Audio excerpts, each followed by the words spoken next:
Magkasunod kami ng batch ni Mrs. So, ayun, magkaiba kami ng kulay. Oh! Yan!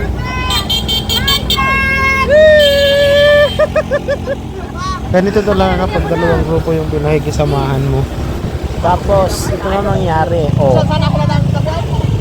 Bumalik ka pa? Bumalik ka pa kagabi? Dapat talaga dahil ng ano. Yes. Bawal na bago.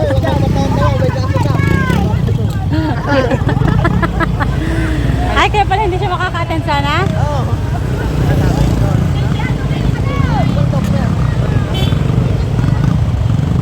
Anong kaso na? Parang ayoko bumangon kanina eh. Ako din nga. Ang sarap ka ng tulog. Daw, pasilat mo yung cellphone ko. Ay, nag-ano na si Dian. Ano sabi niyo? Makakalis na yun. Next kayo ng maaga. Tapos malapit na kami maubusan ng gas.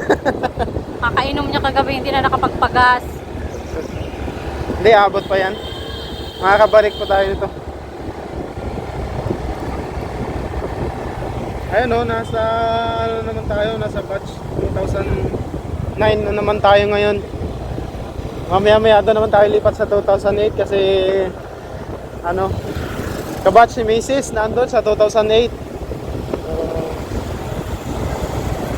Lipat-lipat lang tayo. Lahat na sila Yan, nag-U-turn na po tayo doon sa pinaka ano, sa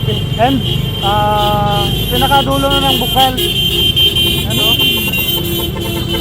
Woo!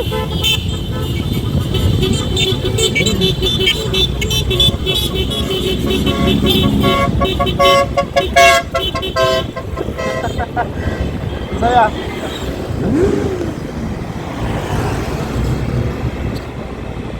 So ano, after 5 years na naman ito mauulit.